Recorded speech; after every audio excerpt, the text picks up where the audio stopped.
আসসালামু আলাইকুম। আশা করি সবাই ভালো আছেন। আজকে আপনাদের 5টা শব্দ শেখাবো যেগুলোর অর্থ, উচ্চারণ এবং ব্যাখ্যা। 1 নাম্বার কমেন্স। এর বাংলা অর্থ হচ্ছে শুরু করা, আরম্ভ করা। কমেন্স এমন একটি ক্রিয়া যা কিছু শুরু হওয়া বোঝাতে ব্যবহৃত হয়, যেমন কোনো প্রজেক্ট, অনুষ্ঠান বা কাজ শুরু করলে এই শব্দটি ব্যবহৃত হয়। আপনি কোনো একটা প্রজেক্ট, কোনো অনুষ্ঠান বা কাজ শুরু করছেন, তখন এই শব্দটা ব্যবহার করবেন, কমেন্স। আপনাদের ব্যাখ্যা এই জন্য দিচ্ছি আপনারা শব্দটা যাতে না বলেন। 2 নাম্বার শব্দ হচ্ছে গ্লিম্পস। এর বাংলা অর্থ হচ্ছে এক ঝলক দেখা পাওয়া। গ্লিম্পস বলতে কিছু খুব অল্প সময়ের জন্য দেখা বোঝায়। যেমন ধরেন, চলন্ত গাড়ি জানালা দিয়ে বাইরের দৃশ্য এক ঝলকে দেখা যায়। আপনি কিছু এক ঝলকে দেখলেন, কেউ হেঁটে যাচ্ছে, আপনি এক ঝলক দেখলেন আর দেখলেন না, এটাকে ইংরেজিতে গ্লিম্পস বলা হয়। কেউ দৌড়াচ্ছে, আপনি তাকে এক ঝলক দেখলেন, ইংরেজিতে এই শব্দটা তখন এই শব্দটা ব্যবহৃত হয়, গ্লিম্পস। আশা করি শব্দটা আপনারা বুঝছেন। তারপর 3 নম্বর হচ্ছে পারসিস্ট।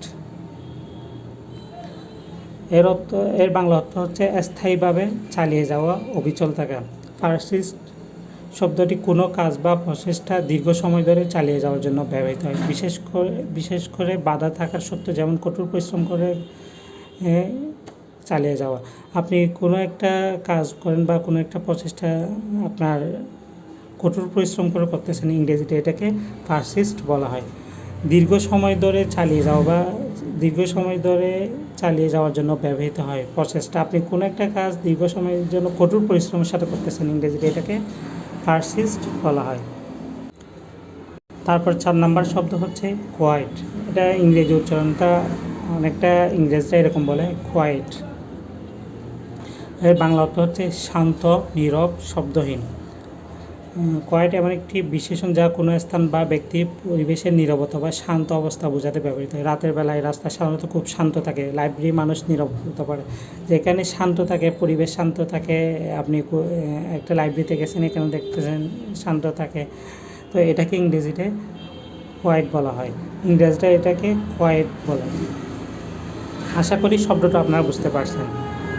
তারপরে 5 নাম্বার শব্দ হচ্ছে জাস্টিফাই।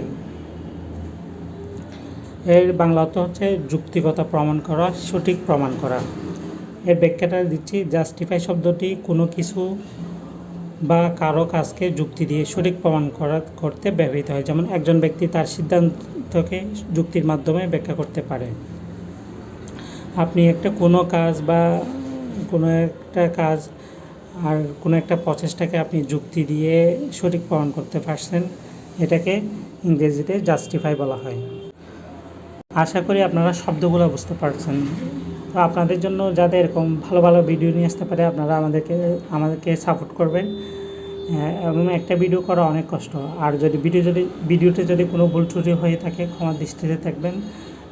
সবাই ভালো থাকবেন এবং সুস্থ থাকবেন। আল্লাহ হাফেজ। পরবর্তী ভিডিওতে দেখা হবে। আসসালামু আলাইকুম।